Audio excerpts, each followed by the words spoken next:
Muito bom dia, como vocês estão? Estão bem? Ah, não, vocês estão desanimados, que isso, gente? Vocês estão bem? Bom dia! Tá vendo? Eu falei assim, Senhor, eu vou falar sem gritar nesta manhã. Eu fui chamada a atenção nessa semana porque eu falo gritando. Aí meu amigo falou assim, Isa, não fale gritando, ainda mais se você tem um microfone. O microfone foi feito para você não precisar gritar. Mas eu não vou conseguir, entendeu? Então, vocês se acostumem. Vai ter um gritinho ou outro. É bom que você não dorme, é bom que você fica bem atento, porque Deus quer falar com você nessa manhã. Quantos creem nisso? Que Deus quer falar com você? Deus já está falando com você. Desde a hora que você entrou aqui. Deus preparou esse dia porque Ele quer transformar coisas aí no seu coração. Do mesmo jeito que Ele está fazendo comigo e Ele faz comigo todos os dias e todos os domingos. É impressionante. Às vezes eu chego aqui, às vezes o Helder está pregando, outra pessoa está pregando, coisas que eu já escutei 1000 vezes. Mas o Espírito Santo tem uma porção diferente para me dar naquele dia. Então creia que tem presentes do Pai para a sua vida hoje. Amém? O título dessa mensagem é esse aqui, ó. Cadê o meu pai? Eu nem sei se a Sara sabia que era sobre paternidade, mas foi muito poderoso aquilo. E esse título ficou ecoando na minha cabeça, no meu coração por esses dias, assim, quando eu vi lá o meu nome para eu pregar, eu falei, meu Deus, o que é que eu vou falar? Ah, Senhor, que mensagem que eu vou pregar? Aí na hora veio isso no meu coração. Cadê o meu pai? Falei, Deus, mas eu queria pregar uma mensagem mais teológica, um negócio assim diferente. Eu tenho falado tanto dessas coisas ultimamente, Senhor, já estou ficando uma pessoa repetitiva. E o Espírito Santo falou para mim, não interessa. Mais do que uma pregação com muitas revelações, eu quero que você compartilhe aquilo que o Evangelho tem feito na sua vida. Aquilo que eu tenho feito na sua vida, a verdade que eu tenho feito na sua vida e no seu coração. Então nessa manhã, eu vou abrir meu coração aqui para você, eu vou compartilhar muito do que Deus tem feito de verdade na minha vida. Tudo isso aqui que eu vou contar para vocês, que eu vou falar para vocês, é aquilo que eu tenho experimentado dia após dia com o Espírito Santo. E essa pergunta, cadê o meu pai? Tenho certeza que você já se fez ela em algum momento da tua vida. O Zaquinho faz muito isso, né? O meu mais velho. Nem me apresentei, né? Eu sou a Isa, para quem não me conhece. Sou esposa do Vini, tenho 2 filhos maravilhosos. E o nosso filho mais velho, ele é muito agarrado com o Vini, com o pai. A gente pare, a gente engravida, a gente amamenta, mas é agarrado com o pai. O pai que presta, no final das contas, né? A tal da mãe é complicada, né? É desse jeito. Ah, papai, papai, cadê o papai? Falou, filho, você quer o papai ou a mamãe? Papai. Ô, papai. Você quer dormir com a mamãe ou com o papai? Com o papai. Tudo é o papai, gente. E ele fica, cadê o papai? Eu quero o papai. Então, meu filho, esse título é inspirado em você. Cadê o papai? Mas essa pergunta é uma pergunta... Eu tenho 30 anos de idade, vou fazer 31 daqui 2 meses. E essa pergunta é uma pergunta que eu me fiz muito na minha vida. Durante todos esses anos. E muitas vezes eu fiz essa pergunta. E a resposta que eu obtinha era uma resposta que eu não queria escutar. Eu me perguntava, cadê o meu pai? Aí às vezes a resposta que eu tinha era, seu pai está na rua, bebendo, cachaçando, aprontando. E eu sempre me perguntei, cadê o meu pai? O que é isso de ter pai? Que coisa legal esse negócio de ter pai, né? Eu vi as minhas amigas com os pais delas, no final de semana, sábado, domingo, indo pra praia, indo pra pracinha, indo tomar sorvete, indo isso, indo aquilo. E eu sempre me perguntei, mesmo que às vezes não verbalizasse isso, mas intimamente eu perguntava, cadê o meu pai? Por que meu pai não está fazendo isso comigo? Cadê ele? Cadê o meu pai? Não era para o meu pai estar aqui do meu lado? Cadê o meu pai? E eu quero caminhar com você um pouquinho para a gente chegar lá no ponto onde eu quero chegar. Quero que você preste atenção. Eu falo um pouquinho rápido, eu sei. Mas o Espírito Santo vai te ajudar a compreender. E eu vou tentar falar um pouco mais devagar. E eu quero começar essa mensagem tentando esclarecer para você, talvez uma pergunta que você se faça. Alguém aqui já se perguntou para que nasceu? Pode levantar a mão. Você já se perguntou? Você já se questionou, para que eu nasci? Qual o propósito da minha existência? Espera aí, deixa eu abrir esse negócio aqui.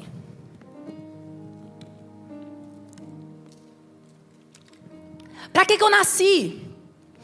Para que eu fui criado? E é engraçado que durante a nossa vida, pelo menos eu, tá? Estou dando exemplo de mim. Eu acho que só acontece comigo, marco ninguém.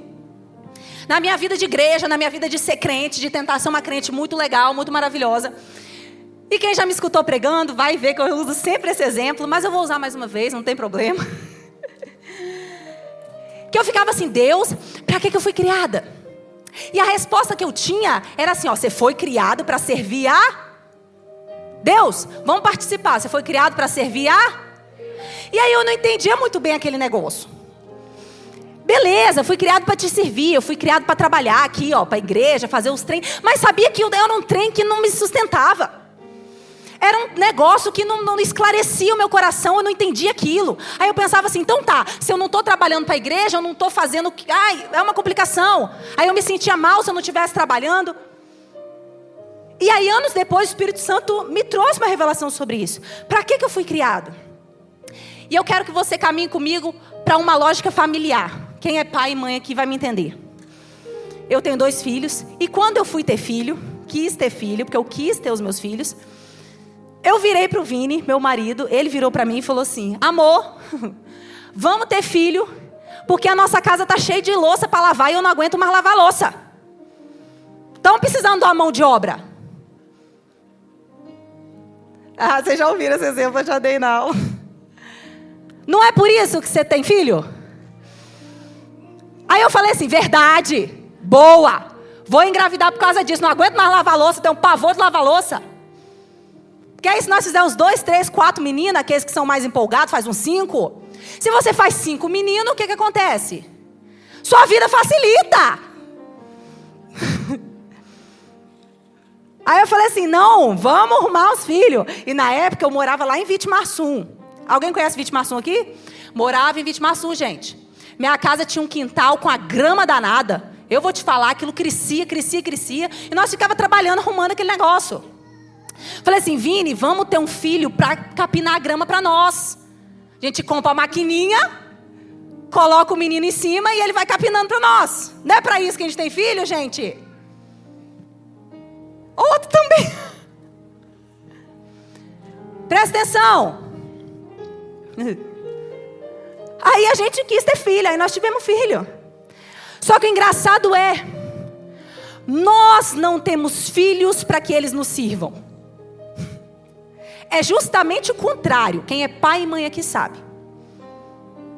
Muito antes desses meninos entenderem que eles são gente, que eles são alguém, que eles falam, que eles se comunicam, que eles respiram, que eles comem. Quando você recebe a notícia, quando você recebe o teste de gravidez, você já fala assim, meu Deus, sou mãe. Não adianta, meu irmão, você falar que ainda não ouviu o coração. Fica quieto, você já é mãe, já acabou. Já deu no teste de gravidez, você já é mãe. E aí, o que acontece? Você começa a fazer um monte de coisa para aquele molequinho, sim ou não? Você começa a pensar no quarto dele. Você começa a pensar em trabalhar mais para fazer mais dinheiro, para sustentar o menino, é ou não é? Você começa a pensar em comprar roupinha pro neném. Você para de comprar para você e começa a comprar para... Nossa, gente, esse negócio de ser mãe, eu vou te falar, viu? Você está indo para comprar um negócio para você, quando você viu, você já está comprando para o menino. Por quê? Porque o menino é mais importante que você. Aí tudo aquilo que o menino precisa, você já prepara. Muito antes dele saber fazer alguma coisa para você. Preste atenção aqui comigo. Por que a gente trata os nossos filhos desse jeito e a gente acha que Deus criou a gente para sermos escravos dele? Por que nós, que somos pais terrenos, tratamos os nossos filhos desse jeito? Servimos muito mais aos nossos filhos do que um dia eles vão ter capacidade de nos servir. E a gente acha que não, que com Deus é diferente. Deus criou a gente porque Ele precisa de mão de obra no reino de Deus. Isa, pelo amor de Deus, o que você está falando? Ei, sabe para que eu tenho filho? Porque o que eu vivo com meu marido é tão poderoso. O nosso amor é tão especial.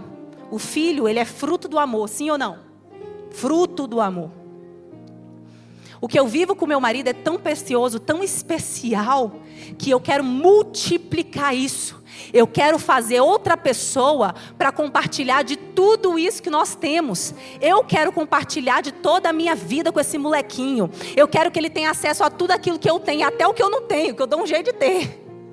Eu quero que ele usufrua de tudo o que eu tenho. Eu quero depositar naquele molequinho tudo aquilo que eu acredito, tudo aquilo que está dentro de mim. É para isso que nós temos filhos, porque nós queremos nos relacionar com essas pessoinhas. Nós queremos amar essas pessoinhas. E por que que a gente acha que Deus criou a gente para algo diferente disso? É importante que você entenda isso. Deus criou você. Não porque Ele estava precisando de mão de obra. Ei, você não foi obra do acaso. Você foi criado porque Deus tem prazer em se relacionar com você. Você foi criado para se relacionar com Deus. Deus quer que você usufrua de tudo em 100% daquilo que Ele tem. E preste atenção. Mesmo que você faça milhões de coisas para Deus, você nunca terá capacidade de fazer mais para Deus do que Ele sempre já fez por você. Entenda algo. Isso eu quero que fique no seu coração. Você foi criado para usufruir de tudo aquilo que Deus quer, Deus tem. Deus quer um relacionamento íntimo e profundo com você. Ah, Isa, mas eu não vou fazer coisas para Deus. Eu não preciso servir na igreja. Eu não preciso servir no não sei o quê. Ei, presta atenção. Deus conhece as habilidades dos seus filhos. Eu me relaciono com o Zac, preste atenção aqui. Eu me relaciono com o Zac ao ponto daquilo que eu sou está inserido fortemente dentro dele. E aí eu reconheço as habilidades de Zac. À medida que ele vai crescendo, eu falo, ó, Zac é bom nisso aqui. Filho, você pode ajudar a mamãe aqui? Você pode pegar um copo aqui para a mamãe? Sim, mamãe. Preste atenção, serviço é fruto de um relacionamento. Eu só consigo servir, eu só consigo estar aqui com alegria, trabalhando aqui nessa igreja. Eu só consigo estar aqui pregando, eu só consigo estar ali fora no hot shell orando por você. Eu só consigo estar ali servindo o seu café porque eu entendi algo. Eu entendi que o meu relacionamento com Deus precisa desaguar no outro. Eu preciso mostrar esse Deus para o outro. Então você vai fazer coisas para Deus, fique tranquilo, não estou falando que você não vai fazer. Quando você entende essa revelação que você foi criado por relacionamento, você faz muito mais coisa do que um dia você imaginou que ia fazer, meu irmão. Mas ajuste o seu coração, preste atenção, nós vamos chegar no lugar, calma. Eu vou fazer essa caminhada com você. Entendendo isso, que nós somos criados para o relacionamento, que Deus Ele tem prazer em nos amar, Deus tem prazer em estar perto da gente. Nós entendemos que Ele criou Adão e Eva para isso, sim ou não? Esse era o propósito de Deus para Adão e Eva. Que Adão e Eva vivessem com Ele para sempre. Num relacionamento. E Deus fala isso, ó. Adão, Eva, eu dei tudo para vocês. Eu dei toda a minha vida para vocês. Eu dei tudo aqui, ó. Tudo aqui que está aqui no Éden, vocês podem usufruir. Tudo que vocês precisam está em mim. Tudo, minha vida. Eu dou tudo para vocês. A provisão de vocês está dentro de mim. Eu quero relacionar com vocês para sempre. Só que aconteceu algo. E aqui é o negócio que divide a história mesmo. Que a gente precisa entender. Adão e Eva saem desse relacionamento. Eles escolhem sair desse relacionamento. Quando eles escolheram comer do negócio lá que Deus falou para não comer, eles estavam fazendo algo. Eles estavam escolhendo sair desse relacionamento. Eles disseram para Deus o seguinte: ei, Deus, a gente escolhe usufruir de outras coisas e não da sua vida. Quero trocar em miúdos para você entender o que aconteceu no Éden. Deus, a gente escolhe andar de acordo com a força do nosso braço e não de acordo com a sua força em nós. E aí sabe o que aconteceu? O pecado entra na humanidade. Uma natureza podre entra na humanidade. E eu vou usar um exemplo forte aqui. Ali, quando Adão e Eva fazem essa escolha de não ouvir Deus, ouvir a serpente e andar de acordo com o que eles escutaram da serpente, a natureza daqueles dois ela é modificada. No lugar da natureza de Deus que habitava o coração deles, a natureza pecaminosa começa a habitar a vida deles. E preste atenção aqui, meu irmão. O pecado, ele é igual um câncer. Ele entrou na humanidade como um câncer destruidor para a morte. É por isso que Deus falou, se vocês comerem, vocês vão morrer. Por quê? Porque esse câncer vai entrar dentro. Não é só eu que vou colocar. Não sou eu que vou colocar. Mas quando vocês escolherem não estar comigo e na minha vida, esse câncer entra dentro de vocês para destruir vocês. Preste atenção. E o câncer começou a destruir a humanidade. E aí a primeira coisa que aconteceu, quando o câncer entra em Adão e Eva, a primeira coisa que acontece, a palavra de Deus diz em Gênesis, nós vamos passear nas escrituras daqui a pouco. Gênesis 3 conta para mim e para você que a primeira coisa que aconteceu quando a natureza pecaminosa entra no coração deles, eles tiveram medo de Deus. A primeira coisa que o pecado fez na humanidade foi mudar a maneira como o homem enxergava Deus. O pecado, o câncer chamado pecado, ele foi tão destruidor que ele foi capaz de mudar o jeito como o homem enxergava Deus. Isa, como assim? O homem sempre esteve sem roupa, sim ou não? Deus criou o homem com roupa? Ele está pelado, sim ou não? A palavra de Deus diz que quando o homem peca, quando o câncer entra, ele olha para baixo e vê, tô pelado, tô peladão. E aí o que ele faz? Ele vai, fica desesperado porque ele está pelado, começa a colher folha de figueira para se tampar. Só que aí algo poderoso acontece. Deus vem no jardim passear, como ele sempre fazia todos os dias. Depois do homem ter pecado. Deus sabia que o homem tinha pecado? Sim ou não? É claro que sabia. Mas Deus vem e fala assim, Adão, cadê você? Adão, cadê você? Cadê você? Aí Adão responde assim, eu ouvi a voz do Senhor, e porque eu estava sem roupa, eu me escondi. Aí Deus pergunta para ele, mas quem falou que você estava nu? Quem disse isso para você? Eu nunca falei isso sobre você. Meu irmão, Deus foi atrás do cara que tinha acabado de pecar. E pergunta, Adão, o que o câncer está fazendo com você? Por que você está com medo de mim? Você acha que eu vou te matar, Adão? Por que você está com medo de mim, mas eu não te falei nada? Eu não falei que você estava nu, eu te fiz desse jeito, eu não falei nada com você. Ei, o pecado mudou a forma como o ser humano enxergava Deus, mas nunca mudou a forma como Deus enxergava você. Não, você não entendeu isso. A natureza pecaminosa mudou a nossa forma de enxergar Deus, mas nunca, preste atenção, nunca mudou a forma de Deus enxergar você. Adão tinha acabado de pecar, mas quem foi atrás de quem ali? Deus foi atrás de Adão, não foi Adão que foi atrás de Deus. Deus indo atrás daquele que tinha acabado de cometer uma besteira. Você sabe por quê? Porque é impossível que aquele que te criou aceite viver longe de você. É impossível que aquele que te formou aceite viver longe de você. Ei, meu irmão, Deus te trouxe aqui nessa manhã, porque Ele está dizendo para você, eu não aceito viver longe de você. Por mais que você tenha andado por caminhos tortuosos, por mais que você tenha escolhido sair desse relacionamento, por mais que você tenha escolhido não escutar a minha voz, eu quero te dizer, eu não aceito viver longe de você. E eu vou fazer algo para voltar a viver perto de você. Eu gosto muito de usar esse exemplo do câncer,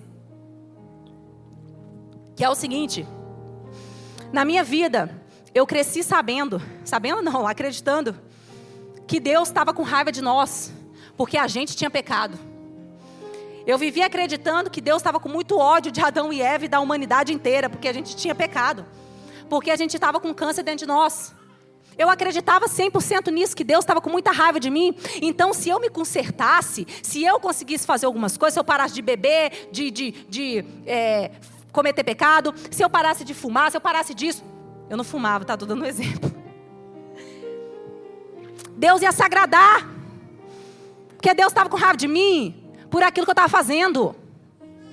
Você já pensou assim? Que Deus estava com raiva de você pelo aquilo que você estava fazendo? Eu já pensei. E eu me matava por isso. E até que um dia eu escutei um exemplo que foi muito forte no meu coração. Presta atenção. Um homem com um filho. Teve um filho maravilhoso. Um filho lindo, perfeito. O filho falava, brincava, amava esse pai. Estou olhando meu tempo ali, ó. Eita, nós. O filho era muito próximo desse pai. O filho beijava esse pai, brincava com esse pai. Chamava papai, papai, eu quero ficar com você. Tudo que você faz é legal, papai. Até que um certo dia, eles descobrem que esse menino está com câncer. O filho desse cara está com câncer. E aí o câncer começa a deteriorar esse menino. Os dias passam e o câncer vai infectando mais esse menino. Vai depreciando as defesas desse menino. Vai piorando a saúde desse menino. Aí o câncer avança mais. Aí o câncer começa a tomar todo o corpo daquele menino. Aí aquele menino que antes brincava com o pai já não consegue mais brincar. Por quê? Porque o câncer travou o sistema motor dele. Aí o menino começa a ficar acamado. Aí aquele menino que reconhecia o pai plenamente, começa a ter sua visão ficar meio turva. Porque o câncer está atacando a visão daquele cara, daquele menino. Aí o menino não consegue mais enxergar o pai direito. O pai chega para visitar o menino não sabe reconhecer quem o pai é. Aí o câncer começa a afetar a fala daquele menino. O menino que conversava todos os dias com o pai não consegue conversar mais, porque ele não consegue falar. O câncer está matando aquele menino. Vocês, pais terrenos, nós, pais terrenos, o que a gente faria naquele momento? Eu tenho certeza que você vai se identificar comigo. Todas as vezes que os meus filhos estão passando mal. Eu lembro a última vez que Isaac ficou muito ruim de garganta, com uma febre terrível. Eu chorei tanto e eu falei assim: Deus, passa essa febre para mim, porque o Isaac ele não tem estrutura para aguentar uma febre de 40 graus. Quem é pai e mãe aqui sabe o que eu estou falando. E toda vez que isso acontece eu me emociono, porque aí eu penso em Deus, vendo a gente destruído por causa do câncer, sem aguentar falar, sem aguentar agir, sem saber o que estava fazendo, porcaria, fazendo tudo errado, porque a gente está contaminado com um negócio destruidor. Deus, quando olhava para a gente, Ele não estava com raiva da gente. Você acha que aquele pai estava com raiva do filho porque o filho parou de falar com ele? Filho, eu estou te odiando porque o câncer está aí te arrebentando e você está sem falar comigo. Eu estou te odiando, filho, eu quero te matar. Você que é pai e mãe faria isso? Pelo contrário, eu tenho certeza que aquele pai faria tudo o que tivesse ao alcance dele para falar: passa esse câncer para mim, eu vou colocar esse câncer todo dentro de mim para você ser livre, para você ficar saudável, filho. Para você voltar a falar, para você voltar a pular, para você voltar a viver, porque você tem que viver, filho. Eu vou pegar esse câncer, eu vou jogar em mim, você sabe por quê? Porque eu aguento. Você é tão pequenininho, você não aguenta. É assim que pai faz com o filho. Quem dera se a gente pudesse tirar a febre do nosso filho. Só tem 8 minutos para terminar? Misericórdia. Quem dera, presta atenção. E a gente fica achando que Deus estava com ódio da humanidade. Por isso que Ele mandou Jesus para arrebentar com Jesus, porque estava com raiva de nós. Aí como Ele não podia matar nós, Ele matou Jesus. Como Ele não queria matar nós, Ele matou em Jesus. Descontou a raiva dele em Jesus. Ei, a palavra de Deus diz, João 3,16, porque Deus amou o mundo que enviou Jesus. Para quê? Para arrancar de você esse câncer que estava te destruindo. Jesus arrancou o câncer que estava te destruindo. Isso aí que estava deixando você meio lesado da cabeça, que estava fazendo você aprontar, você trair, você adulterar, você ficar viciado em pornografia, você ficar alcoólatra. Isso aí que estava te matando por dentro. Jesus veio, arrancou isso dentro de você. Ele colocou sobre Ele. E sabe o que Ele te deu em troca? Ele te deu vida. E a própria vida dEle. Meu irmão, agora presta atenção. Sua realidade é a seguinte: em Jesus, você não tem mais o câncer que estava te matando. Você tem vida. E não só uma vidinha qualquer. Você tem vida e vida para sempre. Para sempre. E aonde que eu quero chegar com isso? Ele não só fez isso. Ele fez algo melhor. Ele tirou o câncer, te deu vida, vida em abundância. Ele fez algo, mandou o próprio Deus descer e habitar dentro de você pela pessoa do Espírito Santo. Você tem a pessoa do Espírito Santo. E não só fez isso, ele fez algo. Eu queria que você abrisse a sua Bíblia lá em Mateus. Deixa eu caçar o texto aqui que eu já estou perdida também, Senhor. Mateus 6, abre lá. Mateus 6, 5 e 6. Vai abrir aqui? Mateus 6, 5 e 6. Olha lá. Olha o que Jesus estava falando. Jesus estava inaugurando um negócio novo que o povo ficou louco. Falou assim, ó: e quando vocês orarem, não seja como os hipócritas. Eles gostam de ficar orando em pé nas sinagogas e nas esquinas, a fim de serem vistos pelos outros. Eu asseguro que eles já receberam sua recompensa. Passa para o próximo, 6. Mas quando você orar, vá para o seu quarto, feche a porta, ore ao seu Pai que está em secreto. Então seu Pai que vem em secreto te recompensará. Jesus chegou quebrando tudo, metendo o pé na porta e falando assim: ei, Ele não vai só fazer isso tudo por vocês. Ele não vai só salvar vocês de viver uma vida longe deles. Ele vai fazer algo, Ele vai fazer vocês pertencentes da família de Deus. Ele vai chamar vocês de filhos.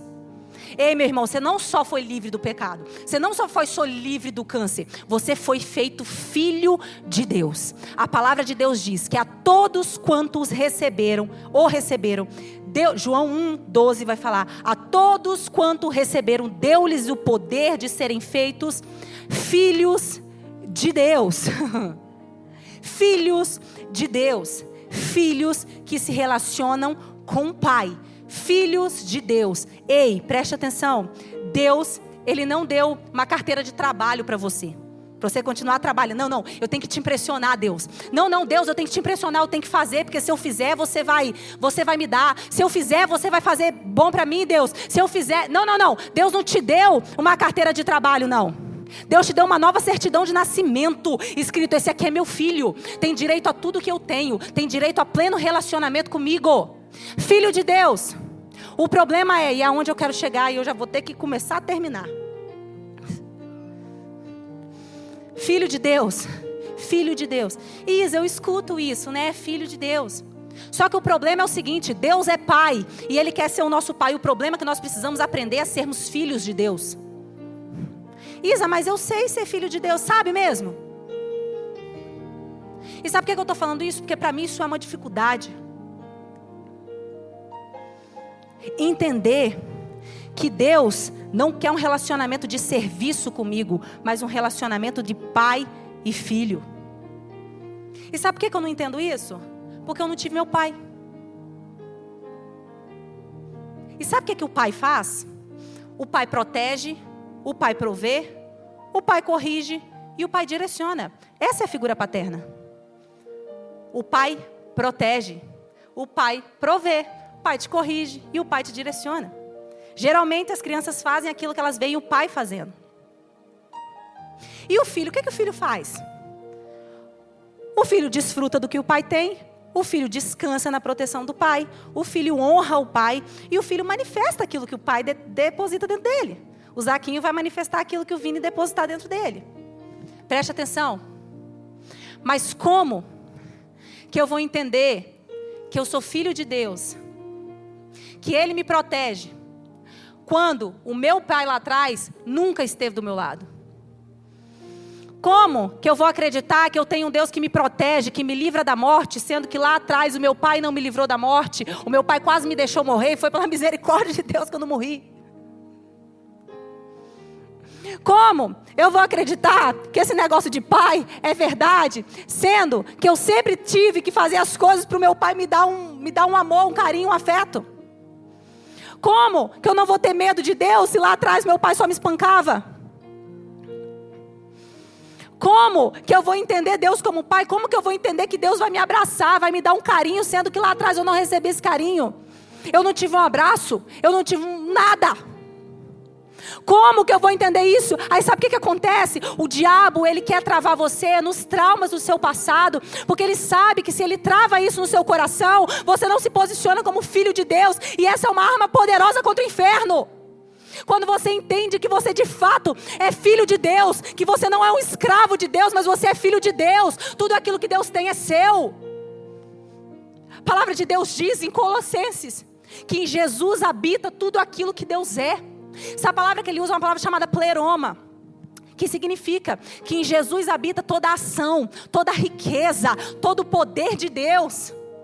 E a palavra de Deus diz que depois da morte de Jesus e da ressurreição, Jesus vem habitar dentro de você, meu irmão. Então, do mesmo jeito que Jesus é cheio de pleroma, cheio de ação, de poder, de riqueza de Deus, você também é cheio de ação, de poder e de riqueza de Deus. O problema é, você acredita nisso? E aí você não consegue desfrutar de ser filho de Deus, porque o seu pai lá atrás avacalhou com a sua vida, cara. A gente vive numa sociedade deturpada, vou terminar. Uma sociedade deturpada, que pais não conseguem ser a referência de Deus na vida dos filhos. Ao invés de proteger, eles abandonam.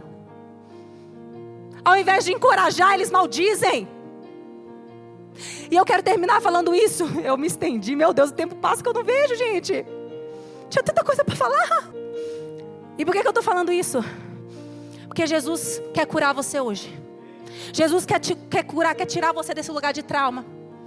Jesus quer responder, Deus quer responder essa pergunta para você: cadê meu pai? Cadê meu pai? Meu pai nunca esteve aqui. Ele quer dizer para você hoje: cadê o meu pai? Eu estou aqui, filho, eu estou aqui. Você não tem crise de paternidade mais, você sabe por quê? Você não é resultado daquilo que o seu pai fez lá atrás, você é resultado do meu amor que te alcançou. E deixa eu te falar uma coisa, eu vou contar um testemunho meu. Eu sempre tive dificuldade com isso, porque a minha família foi uma família disfuncional, de pai e mãe casados, mas uma família totalmente disfuncional. O meu pai, ele nunca exerceu o papel de pai real que ele tinha que exercer. Ele nunca refletiu Jesus na minha vida e na vida da minha irmã. Então eu sempre tive um pai de corpo presente, mas totalmente ausente. Um pai que ao invés de ficar com a gente, ficava na balada. Um pai que ao invés de sair com a gente no final de semana, preferia os amigos, preferia beber sábado, domingo. Eu lembro que chegava na sexta-feira, eu já sabia o inferno que a nossa casa ia virar. Porque sexta, sábado, domingo, meu pai não voltava para casa. E eu não estou chorando como é que fala? De tristeza, ou porque, eu sou uma coitadinha. Não, eu entendi que eu sou filha de Deus. Essa pergunta foi respondida no meu coração. Glória a Deus. E é só por isso que eu posso falar isso para vocês hoje. O meu pai era essa pessoa que não voltava para casa. Eu ficava desesperada pensando que meu pai tinha morrido, porque ele não dava notícia. E assim a gente foi crescendo. Eu não tive a figura paterna no meu coração. E aí o que aconteceu? Eu comecei a reproduzir isso em Deus. Eu achava que Deus não era meu pai. Eu não conseguia confiar que Deus ia me proteger. Eu sabia como era a minha vida? A minha vida era uma vida de relacionamento do medo com Deus. Eu achava que se eu fizesse isso, Deus ia se impressionar. Se eu fizesse isso, Deus ia me amar mais. Se eu fizesse isso, Deus ia me aceitar. Por quê? Porque eu sempre tentava fazer várias coisas para o meu pai me notar. Eu tentava passar na faculdade para o meu pai me notar. Isso nunca acontecia. E eu quero contar, para terminar de verdade, uma experiência muito forte no meu coração. Eu tenho trilhado esse caminho de cura, de entender que essa resposta já foi respondida no meu coração. Deus está aqui, eu não tenho crise de paternidade mais, eu consigo ser filha de Deus. Mas isso é um processo. E há 9 meses atrás, quando meu pequenininho nasceu, eu lembro que eu queria muito um parto natural. Eu vou contar essa do parto. Queria muito um parto natural. Eu tinha tido um primeiro parto, que foi um parto difícil, foi normal, mas não foi como eu queria. E aí eu estava tomando banho no chuveiro, com 39 semanas. E a dúvida começou a vir no meu coração. Dúvida não, meus irmãos, era quase que uma certeza. Não vai acontecer para você, não vai dar certo para você. Deus não vai cumprir aquilo que Ele falou. Isso era muito forte, como se Deus não fosse capaz de cumprir aquilo que Ele falou. E aí eu fui tomar banho, falei, não quero ficar pensando nisso, fui tomar banho. Aí comecei a orar no chuveiro, falar em línguas e tal. Aí ali quando eu estava orando, uma voz me interrompeu e era Deus Pai falando comigo. Ele virou para mim e falou assim: Isabela, eu não sou Luiz. O nome do meu pai é Luiz. Na hora eu falei assim, uau, como assim? Eu nem estava falando sobre isso com você, Deus. Eu não sou Luiz.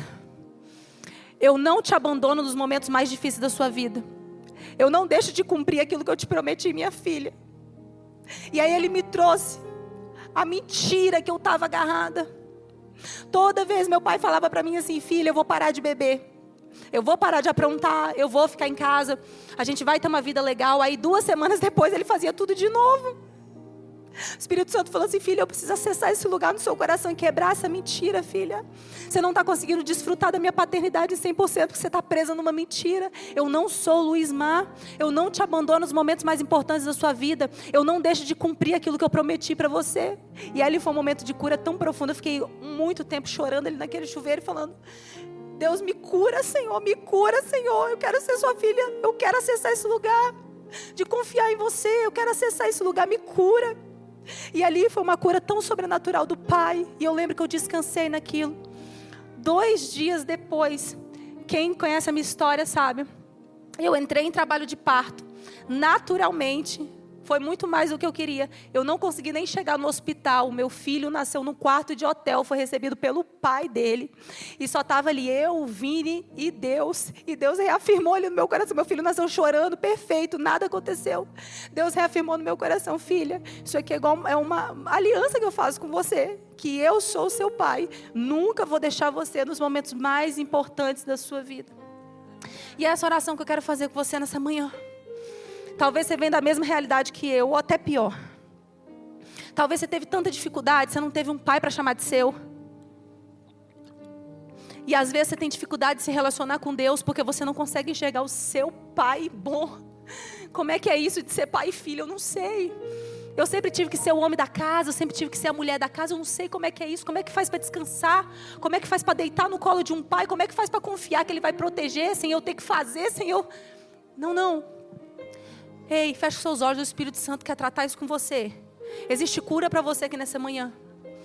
Em nome de Jesus, Espírito Santo, eu quero declarar sobre a vida dos meus irmãos que essas mentiras, elas venham para fora. Venham para fora. Mentiras, em nome de Jesus, eu falo para vocês, venham para fora sim. Porque vocês vão vir para fora para serem curadas. Em nome de Jesus, chega de se esconder. Satanás, chega de esconder essas mentiras aí no coração dos seus filhos e falar que é normal, que está tudo bem e que não tem nada para resolver e que você já é curado. Em nome de Jesus, em nome de Jesus. E nós quebramos agora toda palavra maldita. Nós quebramos agora tudo aquilo que o diabo tenta amarrar para que seus filhos não consigam desfrutar de uma paternidade celestial, que eles não consigam se colocar na posição de filhos de Deus. Em nome de Jesus, nós declaramos a verdade do Pai. Nós declaramos agora que os seus filhos recebam do Senhor a cura, Deus. Em nome de Jesus, no lugar desse buraco que ficou, você preenche hoje e você responde essa pergunta: cadê o meu Pai? Eu estou aqui e eu não te abandono, eu não te deixo. Eu provei para você, eu vou prover para você, eu vou cuidar de você, eu vou amar você todos os dias da sua vida, para sempre, para sempre. Em nome de Jesus. Em nome de Jesus. Amém. Amém. Glória a Deus.